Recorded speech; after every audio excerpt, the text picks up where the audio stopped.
Well, hello there, everybody. How are you all doing? So good to see you on this happy Prosperity Day, Mondays. Yeah, kind of dig that. So I hope you had a great weekend, however you live that. I hope it was a good one. Speaking favor over us all, nothing missing, nothing broken. Yeah. Had a delightful weekend. Welcome everyone there in the chat room, and thank you all moderators. I'll tell you, I do appreciate you all so much. So many of you I look as you know, moderators already. It's just, I guess, the technicality of maybe just updating some of that. So anyway, thank you all. So good to see you. Well, Brandon, how are you doing, my friend? And Grace, Gilbert, Rick, Tori. I hope it's been a good summer. Hey, Grace, what's happening? Scotty boy, Scotty boy, Scotty boy. What's up, brother? So I hear it's going to be like getting really hot, I guess, here in the eastern and Midwest side of the country. I think you folks down in Texas, I know I talked to my brother down there in Texas, and it's been one hot son of a bitch. That's all I got to say. It's his words, not mine. So I'm just merely, hey, Lori, what's up? Good to see you, darling. Hey, Brenda, good to see you. Street Mom, hello. Go. What's happened all the way from Croatia? Peace. How you doing, brother? Purgatory Traveler, what's up? Good to see you, brother. Bonnie. So yeah, gonna get hot. Hey, Thursday got Penny Kelly coming on. Been hitting some really good guests. I mean, David Divine. I mean, gonna get more of that. There's some stuff to that, man. I can't get it out of my head. It's like that ELO song, and I can't get you out of my head. Yeah, true. They Lost in Space. Been a fabulous summer, Brandon. Well, good, brother. Far out. Love to have you on and let us live vicariously through your experiences. Yeah. So anyway, I think with everything that's going on in the world, I think I know with Penny, it's so fortuitous that, the timing works out that way. So make sure you tune in tomorrow. We got, of course, a second look with Miss Trina Phoenix. How you doing, Arlen? And Miss Jennifer. Jenny. True Divine 44. Mary Wins, how are you? Good to see you, my dear. Trust everything as well. And let's see, Neil Yoda, good to see you. And John Price, what's up? Jackie J, fabulous time. Yeah, getting lots of sun, seeing things in nature.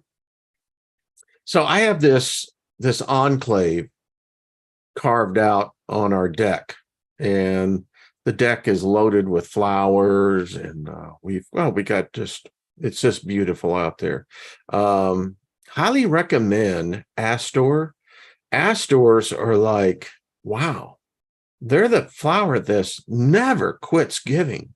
They're beautiful. They have a variety of color. They don't have much of an aroma, but they are very beautiful. And I can tell you what likes them as well is hummingbirds.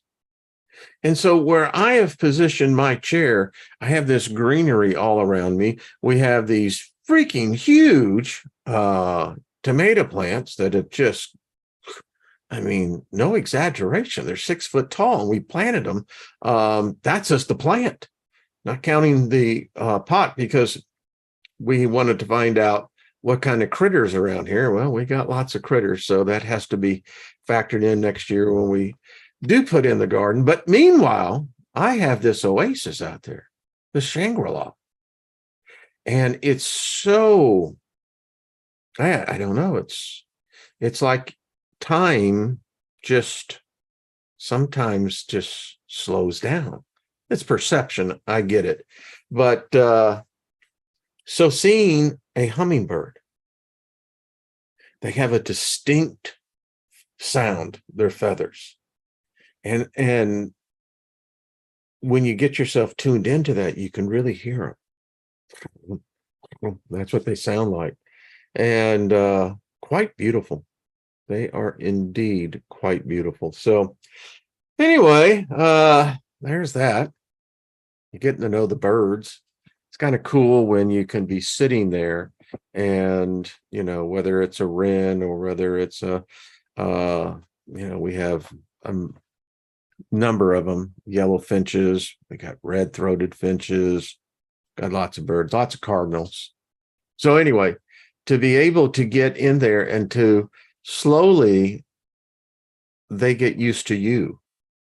Can't make any sudden moves, but it's very cool. So there you go. I spent 3 minutes of our whole lives talking about something that I just find it's very pleasant. It's a great meditative environment. So what else happening, folks? Lots of thoughts. So I want to get right into this. So when I say prophecy, what comes into your mind? I know there's quite a few in the chat room. So what comes to your mind? Scotty Boy, you're a good one to ask on this. When I say the word prophecy, Mary says Joseph Smith. That's interesting. Yeah. What kind of images does your mind create around that word? I mean, do you associate the word with religious? Do you associate the word with future? Do you associate the word with destruction? All these things that just, it's that word. Depending on your indoctrination or, what you were exposed to as a child and in adolescence as well, usually we have this thing that's imprinted on us. We're going to talk about that. So, there we go. Brenda, you hit it right on the head. Doomsday. Yeah. I mean, the word itself, implies something prophetic. So allow me, for your entertainment purposes, put together this little presentation because I thought it was interesting. If prophecy is true, if there is a way in which a person, an entity, whatever, can somehow penetrate the space-time continuum and somehow piercing those veils has the ability to see the future. Now, if you follow me on this, so here we go. This is going to be fun. Y'all ready? The bus is leaving it's not a terminal, it's a campsite. That's what it is. So give me 1 second as I get this pulled up here. You have to have it all ready. There we go. Now I got it ready. Y'all ready? I'm ready. All right, here we go. So yeah, I see it's there. So we are, as they would say, 5 by 5. We're in the glide path. So anyway, as he waits for that there we go. So here I am, and I'm thinking about this. I'm meditating on this. This thought just came gently by. Here I was sitting out there on my deck, just, enjoying the astral realms in my mind, and along come this thought. Knocks on my door. I open it up, being the friendly type of guy I am, and it said, prophecy. If prophecy is real, then is time travel real? Because if prophecy has any foundation, any legitimacy of any kind, then it becomes very self-evident that the answer would be yes. Because prophecy is a prediction of something to come. Now, we have a lot of different ways that we as humans go about this. Why, you can use rods, you can use tarot cards, you can use a deck of cards, you can use tea leaves. I mean, we got a whole bunch of ways. And why is it that our species is so focused on this thing called the future? Now, I can predict 100% what I'm about to say is 100% going to happen. We all are going to die. At some point, death will come a knocking, and then we can go a rocking. Anyway, so I can make that, you can make that prophecy. Now, if we have the ability to say that with 100% certainty, what else can we do? So, time travel. So think about this. If prophecy is true, so that means we're seeing into the future. That means that if it's a human doing this, then that human, regardless in what modality that human is there, if you're seeing the future, then you are in fact in the future, which then would imply that if prophecy is correct, then time travel is not only possible, it's an actual reality. But we know in the limitation of our science today. Now, here's where, allow me to digress here a little second. We go off the main road here. So in the realms of philosophy, now it was interesting in this definition, I found it because this time travel is widely recognized concept in philosophy and fiction, particularly science fiction. Now, it's interesting, the word science fiction, because apparently we're taking what is reality or what is fact, physics, and we're applying it to make-believe. Well, that's what religion is it not? I mean, but would philosophy trump all of that? It's amazing that in philosophy that the very premise of time travel is not a difficult construct. We as philosophers, and all of us are here, we readily can adapt that potentiality as potentially real. We know that we're spiritual beings. We are beings of infinitency in all matter. And so if we're that, we have to come back and stay, what they would say, grounded in this. So science says it is uncertain if time travel to the past is physically possible. And such travel, if at all feasible, may give rise to questions of causality. You know, it's the second principle of the seven, cause and effect. Now, that's applying if we're saying that that's absolute. If there is a cause, there will be naturally an effect following. I believe that there are realms and dimensions where maybe that's not the case. So anyway, let's get back to time travel. So forward time travel, outside the usual sense of the perception of time, and then we get into that whole thing. I mean, we all perceive time differently. We age differently. And the reason why we age, it's part of DNA, but I believe it has a great deal of to how a person has really developed the spirit, body, soul relationship. By speaking to the body, using quantum physics as a foundation that our words have effect in this realm, then there would naturally be a causality.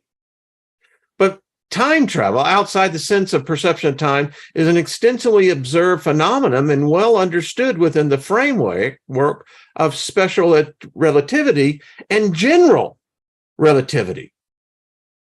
And it's all relative, man. Yeah.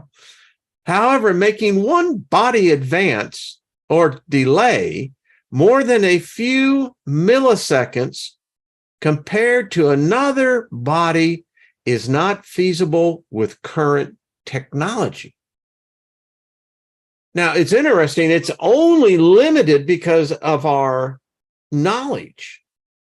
Not to say that at some point in time, which brings us to this whole discussion, maybe we, in fact, are time travelers, that all of us, again, as I have begun to repeat here, we are living a memory. If time travel is even remotely possible, even within spirit, wow, think about this, then it really does show some startling implications. It says, as for backward time travel, it is possible to find solutions in general relativity that allow for it, such as rotating black holes. Don't know if I've actually seen a black hole, but traveling to an arbitrary point in space-time has very limited support in theoretical physics and is usually connected with only quantum mechanics or wormholes. If you're following the Skinwalker Ranch series on the History Channel, it seems like this thing called time travel, wormholes, manipulating the very fabric of the substance of what we call time, apparently is real.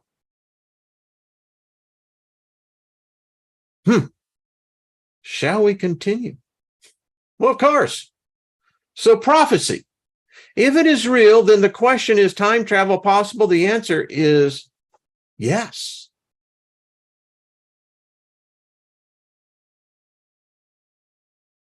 Because in a sense, if this is what it really is, and this, whatever this is, whatever we are, it becomes mind-blowing. I mean, I grew up in church, in sitting in the pews, absolutely convinced, whether I was reading the book of Ezekiel, whether I was reading the book of Daniel, whether I was reading, Revelation. I mean, yeah. Back, the very foundation of my religious beliefs were founded upon the fact that I had accepted, whether knowingly or unknowingly is irrelevant, but within I had accepted the premise that prophecy is time travel. I mean, if your belief is centered on a savior, which many religions have, you're talking time travel. Or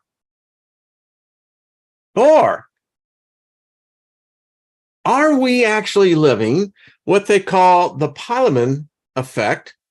So the Pyleman effect is this: it's self-fulfilling prophecy.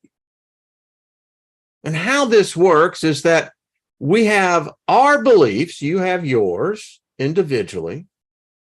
And then what we do is that we find ourselves like dipoles, and then we find ourselves attracted to other dipoles that come in and basically reinforce or influence this belief system. And it's self-perpetrating. It perpetrates into the future because that's how the thing works. It's almost like a parasite, almost a virus. And once it infects you, you can't break your way because you're going to be tied to this anticipation effect. Now, the impact that others bring is that, well, in this case, where you could simply put that if we had the familiar effect going, we could say instead of, destruction, we could say it's a Shangri-La. It's paradise. But this effect is really interesting, as a self-fulfilling prophecy is a prediction that becomes true merely because the prediction exists. So because someone writes into a book that is suddenly canonized, we believe, and it's an individual who's writing it. So we have to discuss, well, about the individual.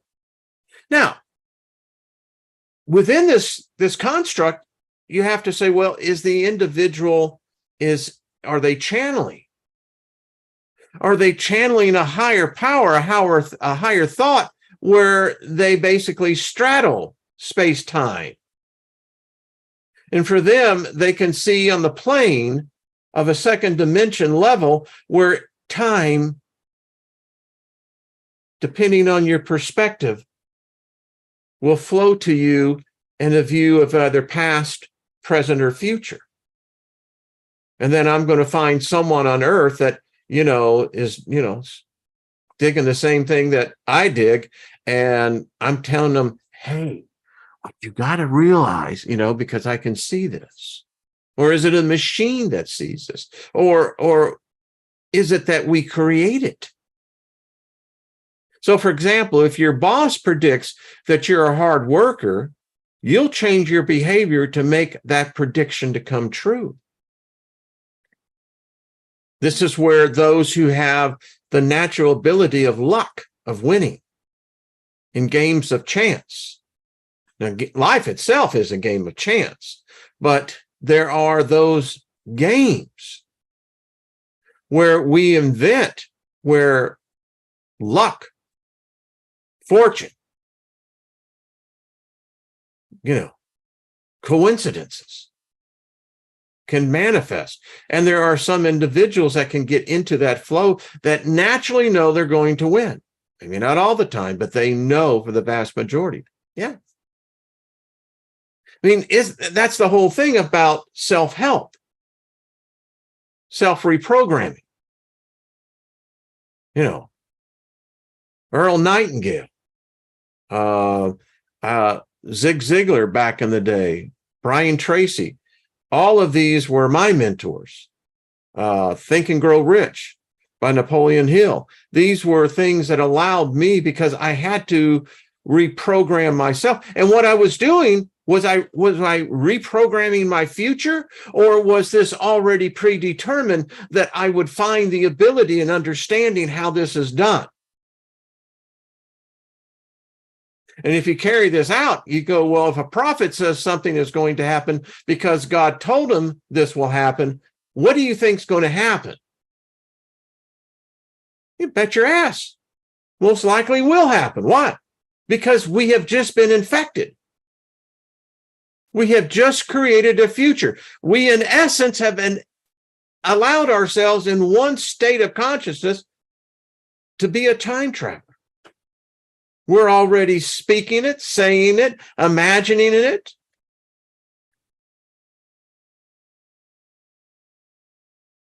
Now, if you're a higher intelligence and you come across the species of Homo sapiens, which we're basically really a dumbass species. We think that we're all this, but we're still simians. We're bipedals, mammalian in classification. We're an animal. We believe that we have this ability of higher consciousness by the ability of the development of our brain.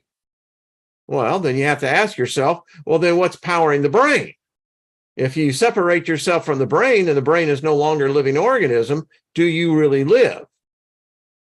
And if we're living a memory, then how does this then become influenced? Do we stay within this cycle? Because this is clearly a cycle which is adapted from other cycles, which means that inherently we are adaptive to the cycle itself. Our very fabric of our existence is predicated on the foundation of cycle. Or we're still talking about prophecy and time travel. So I've just presented two possibilities. There's yet another. Are we a simulation? Living in a simulation. I'm going to be doing a show this week called, and we're going to see, it's remarkable, the glitches in the matrix. It seems that the matrix is breaking down, the simulation. We're finding more and more glitches. That's for another show, but still. So if we're living a simulation, this has a huge impact because it basically says there is no future. There's no ending, only a beginning, a predetermined program. That no matter what you do, no matter what you think, no matter what you believe, it's all been predetermined. It was already known you were going to do what you were going to do. And no matter how conscious you're aware of this, and no matter how much you deliberately decide that you're going to break out of predeterminism, it was already anticipated that you would do that. It's nothing new. Now that has profound implications. Imagine yours and my life, and this is more truer than what you can believe. Your life is nothing more than a predetermined coded program. And the evidence that backs this up is the fact that each and every one of us carry a unique DNA marker. It has amazing similarities to so many other so-called living things. But yet, within that, there's a coded program that uniquely identifies you. We call it identifiers. And no matter what you think, no matter what you do, it's already coded. What is that sounding like? Wilburys? Think about this. Didn't I just describe the perfect trap? This trap that you and I are in. This trap that you and I face, and those of us who become more and more aware of it, even in the outside perspectives of what is called normalized, rational, cognitive thinking. The frightening aspect that in your philosophy, you suddenly discovered you're in a trap. I'm going to get more into this trap. It's this toroidal field. Each of us are one within ourselves, and what we find ourselves that we're within a yet an even larger one. A trap. No ascension, no transmutation, an ever repeating cycle. No ending. Are we endlessly trapped? Think about this. A never-ending cycle.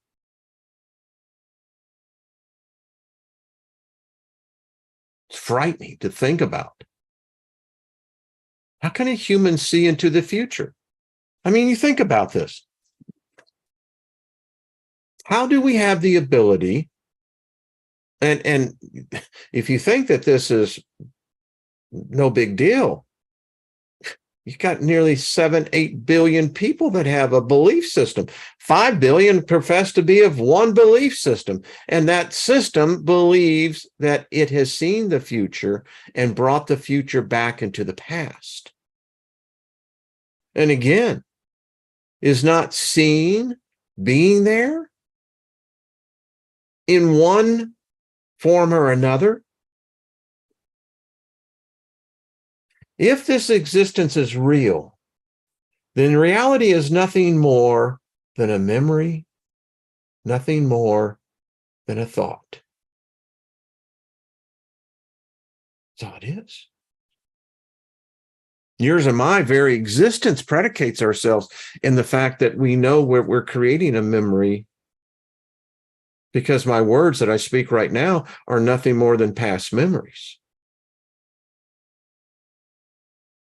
My expression, my reaction is nothing more now than a thought of a past experience, which then becomes a pliable aspect of my existence that feeds into a greater existence that is nothing more than a memory.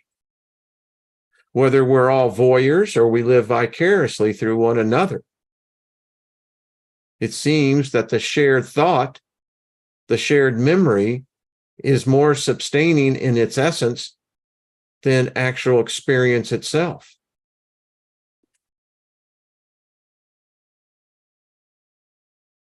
We're now into a point where we have virtual reality. So now we have a manipulated reality that's now being basically coalescing into the mainstream of memory and thought. And here's the other thing that's very interesting about virtual reality. Again, one industry was the pioneer of this, as it has been in almost virtually all of what we call our visual communications. The pornography industry. Is that the future? So if it's thought, then of course, then the question we've asked ourselves is whose thought are we? Who are we talking about? Your thoughts? My thoughts? Our thoughts? Something else? Because I don't know about you, but I can't remember, and that could be a very real possibility here. None of us can actually remember, but I don't think that I would ever create a scenario of prophecy that has to deal with endless thought. I mean, we discuss, is thought life?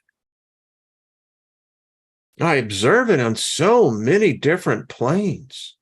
There's this intricate ecosystem that a vast majority of people are completely oblivious to. And it lives and it exists in its own belief systems, its own laws, its own structure. It's integrated into this, and I observe this, and I often wonder if they are looking at me as merely the backdrop of their reality. And then that becomes the question, well, are they doing this by instinct? And is instinct then associated with thought? Then that would lead to one's conclusion that this is an endless thought. It may have a beginning, but it definitely has no end. It's endless. A never-ending cycle. Never ending. So I was putting this together. I have my notes that I keep out where I meditate. And it began to dawn on me that no matter how you look at your belief systems of an afterlife, whether you believe in reincarnation, incarnation, if you believe that the spirit or the soul go off into other realms that can't even be defined or even thought of. But no matter what perspective you take, it appears to be a never-ending cycle. And it began to go, whoa, wait a minute. Well, who created this? I mean, is this truly the mastermind of a being? I mean, if prophecy is real, then all of this life is nothing more than an endless cycle. Now you stop and think about that, and it becomes very abundantly clear there's no getting out. And even if we're cognitive of the fact that it's a trap, that when this life aspect we perceive to come to an end, but it's not. The body will go on, it will disintegrate, go back into the ground, and basically re-liquefy itself back into another living person. I mean, technically, if you want to get right down to it, we're all living zombies of our ancestors. So we were, in fact, the future, which means, in fact, if we're here, the hell, I mean, it would seem like we are trapped in this time loop. It never ends. We can see what we perceive as to being a beginning, but never an ending. Never. And even all the modern day religions and theology and ideologies, the very basic, from death will come new life. Well, that's just the living dead reanimating into another form. If all matter is constructed of atoms, this gets weird.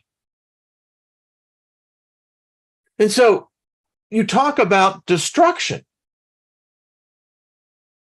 The whole thing about prophecy, we're going to get into this in the next part of this. I mean, the whole thing about the Bible, the Quran, the Hindu Bible, the Tibetan, I mean, I can just go on and on and on. The future, the prophecy, always leads to destruction. That's weird. Because the simple question would then go, well, now wait a minute.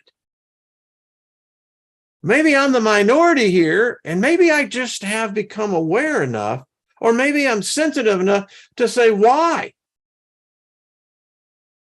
Why?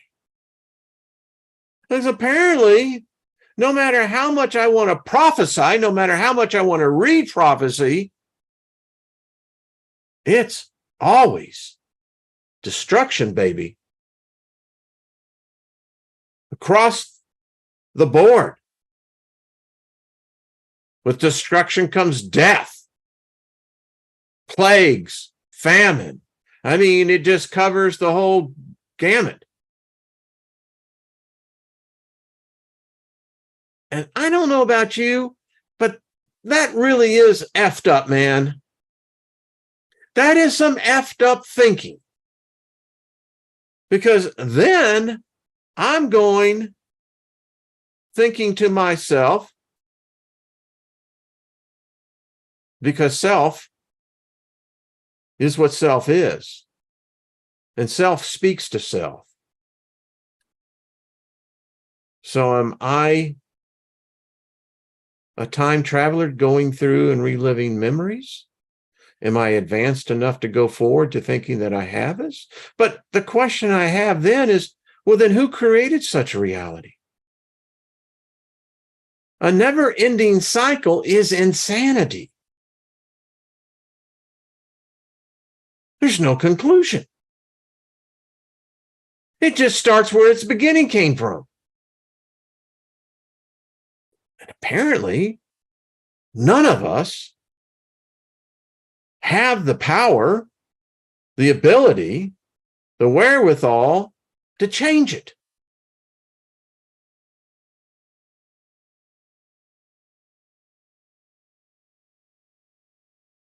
So then this gets to this whole thing where I come from. I at one time worshiped, and I often wonder if I ever worshiped. Maybe I was just going through, Kabuto theater, because, it's the strange, it's the difference. I mean, come on, you speak in tongues. I mean, that ain't happening. I mean, you don't see that on the evening news. You don't see that. But yet, all of the people, and if you don't believe this, even if you're into, not religion, but a new age or new way,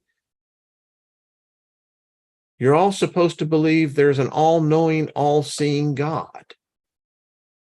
Really. Now, this is the worm. This is the parasite. All-knowing, all-seeing.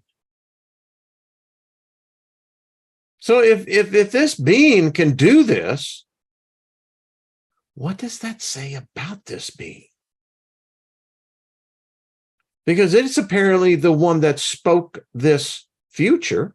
Or if it didn't speak the future, it certainly has the ability to be a time traveler and go in because it can go to the future and see what the future is. But wait a minute, I thought isn't it the creator? Isn't it the supposed to have this trillionth IQ level? Yet, the best it seems to have the ability to do is to be insane. All-knowing. Really? Think about this. If there is such a being, a force that's all-knowing, it's destroyed. It's self-annihilated itself. Because if you're all knowing, what's your purpose of existence? What's the reason for it being here? To be all knowing would be in a prison. It would be an ever living defined as hell. No matter what you do, no matter what you think, no matter what, it's all knowing. This is insanity. This is hell. Going to be doing a program on the 1% factor. You see, I don't believe this exists. It can't exist. There is no being that can be all-knowing. It can be advanced. It can be ageless, but it is not all-knowing. Again, what would be the purpose or reason for its existence? I would find that to be a living hell. But let's continue, because this is what's at play here. And if this is, you just got to ask yourself, really? Really? Now, I was a part of that belief system, 50 years. And, it's truly true. Once you decouple from the matrix of this reality, you're still in it. You're not of it anymore. You are the antivirus. And that has ramifications to the very essence of who and what you are. And it would appear that if you follow the logic here,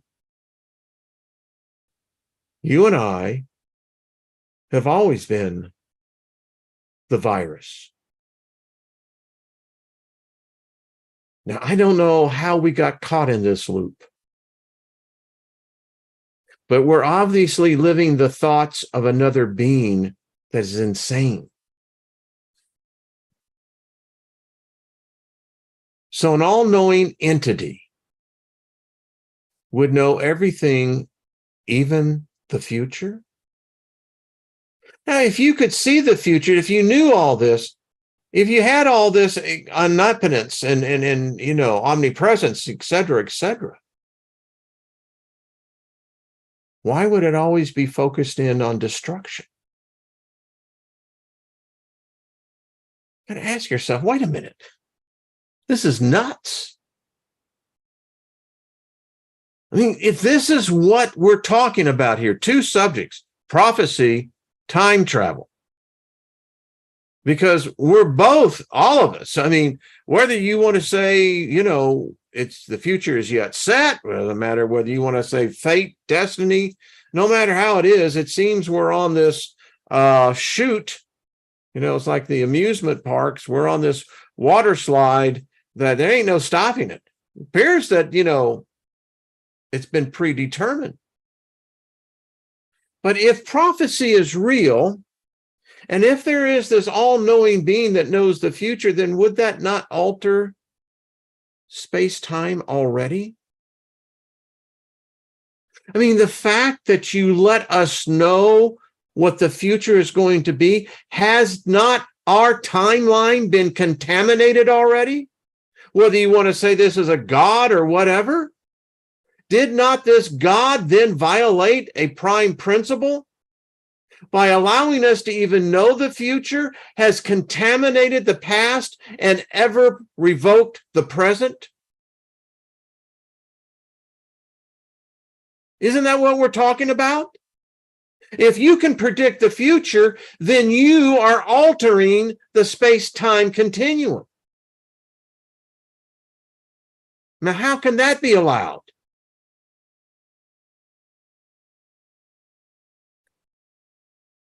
Think about it.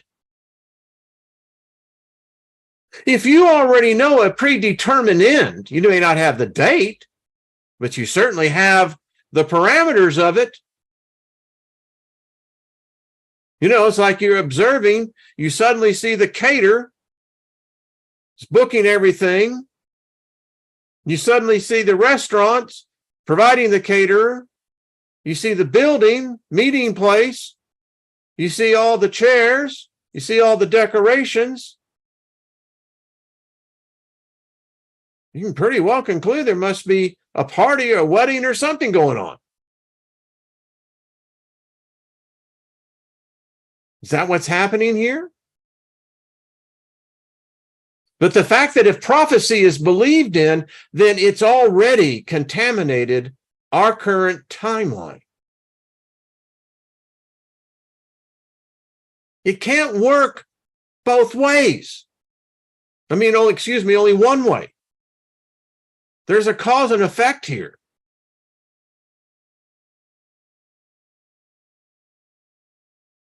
So prophecy is seeing the future, which implies there can be no altering the future. The future is set.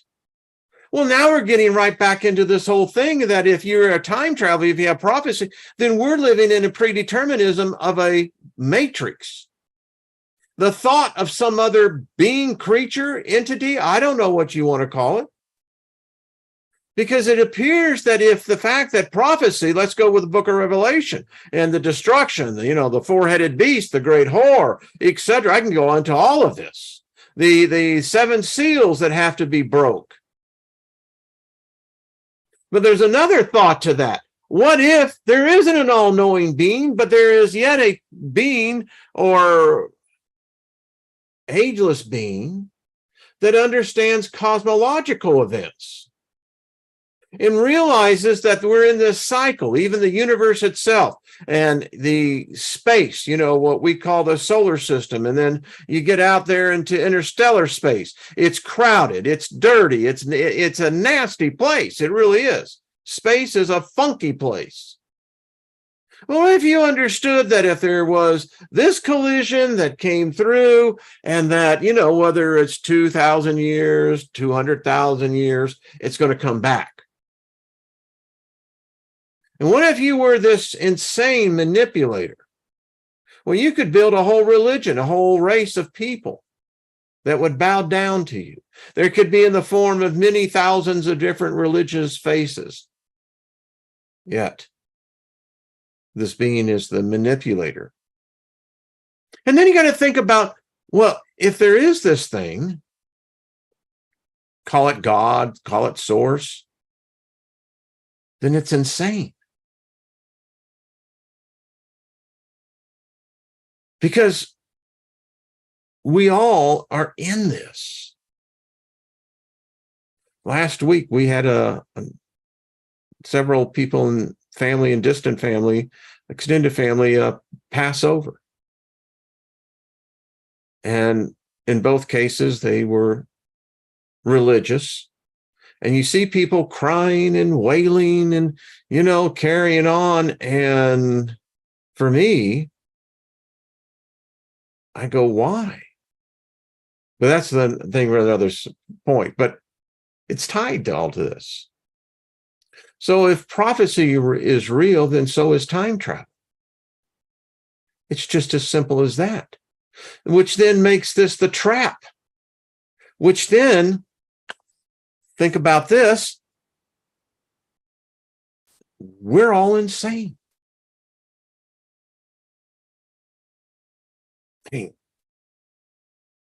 We're all trying to get out. I don't know how long we've been at this. I get the distinct impression we've been at this longer than what we can even imagine. And I don't know about you, but I don't like it. Just on the surface, I don't like it. I don't like the aspect that this is what I'm forced to do. That this is somehow an inherent nature of the fact of existence, whether it's in the temporal plane or the ethereal plane. There's something I don't like about it.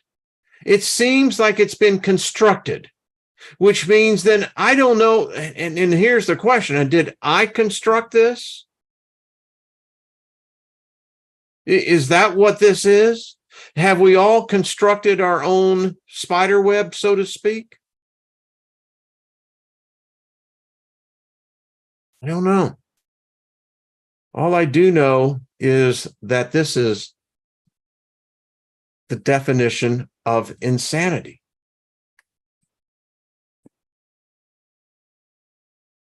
So, there, prophecy, time travel. And if these are reoccurring events, fate, destiny. I mean, think about it. If you're got this ability, this clairvoyant ability to perceive into the future, I don't know how you would not say that then you are a time traveler. Now, I would agree that the also have to factor in is that sometimes there are those who contrive it as opposed to those who naturally have it. But still, the random ones that do, time travel, baby. Now, the question is, if we have this that appears to happen, then it really gets into this whole thing. Then how does it impact the present? I mean, and right now I'm on for myself. I'm in the process of manifesting something really big. So is that already determined that I've already done it? Has it already been written that, you know, I caused it to come to pass? Now, if I caused it to come to pass, am I not altering the current? But is this what the current is already that? The fact that you can think about it, that every thought, every move has been anticipated about your own life. Again, I'm getting that uncomfortable feeling like you're in a freaking straitjacket. And listen, I'm not insane. My mother did have me tested, you know. I'm a freaking genius, known that all my life. But the fact of the matter is, no matter if I'm a dumbass or a genius, this is still a freaking insane place. Because if all of this has been determined, if our days have been numbered, if it already has been determined at the exact point when we come in and the exact point when we exit out, and exit out into what? I mean, are we just merely living lives of causality of effect?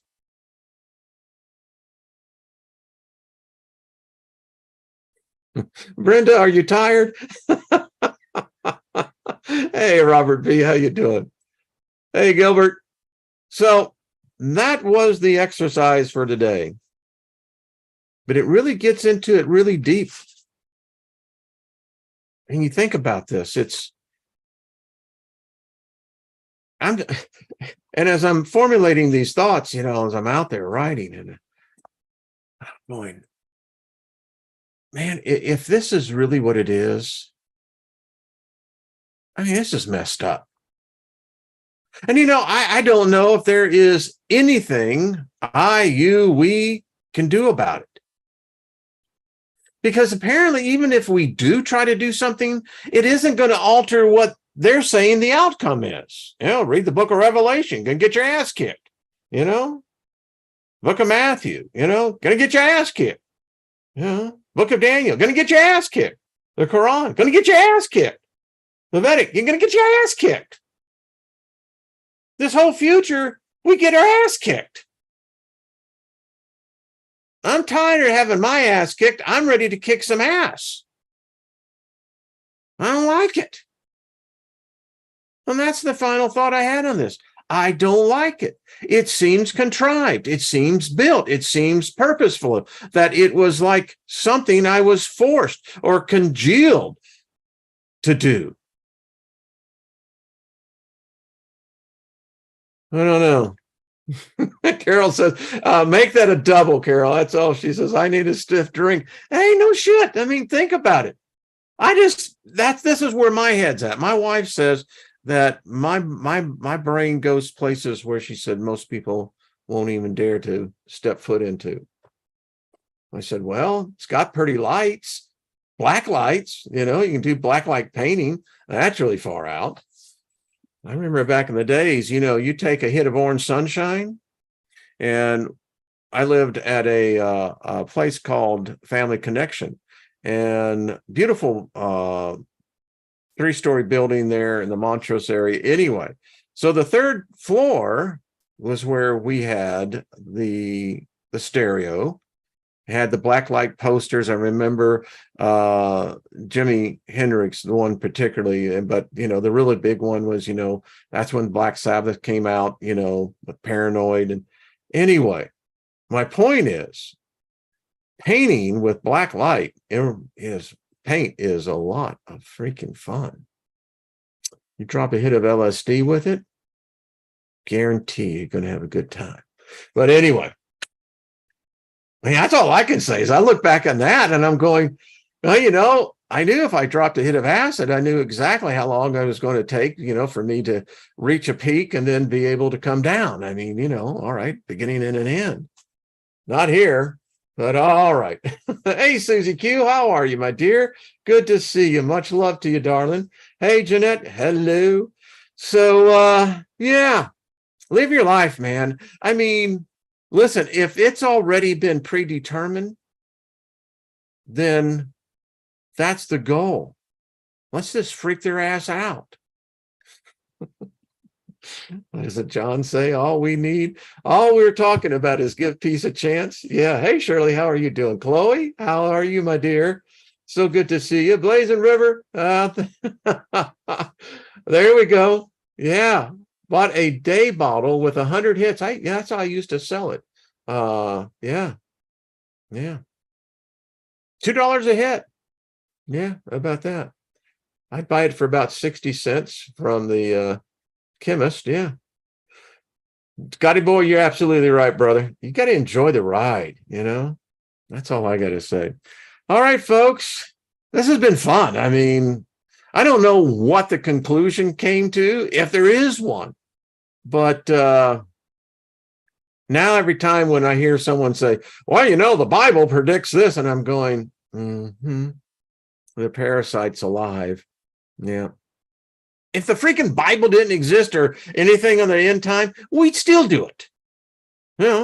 We just become another Francis Bacon and write a Shakespearean play. That's all. Pin Greedy, much love to you, brother. Loretta, how you doing? Steve, good to see you. So anyway, Paul Joe, good to see you. Chloe, much love to you, darling. All right, everyone. Miriam, you're welcome. Gaia, how are you and Paul doing? Good to see you off the hook. Hello, Chris. What's up? Horse cap. Mescaline, that's what we used to put that in. Gilbert, just saying. All right. Oh, there is Lady Ellie. How are you? Much favor to you, my darling. Good to see you. All right, folks, it's been fun. Greatest gift that you can ever give is your time. And thank you for giving your time to this. Thank you for hitting the like button, and thank you for hitting the subscribe. Hey, Loretta, there's a song about you, darling. Mary Wynn says, we won. I like that thought, Mary. I really do. All right, folks, see y'all tomorrow with the ladies. And again, smile. That's the only thing I can tell you. It's like, if that's the script, thanks, Lost in Space, I'm going to say, and he always smiled. All right, that's cool. I can dig that. If you're going to be known for something. Yeah, we called him the Smiler. All right, folks, see y'all tomorrow. Appreciate it. All right.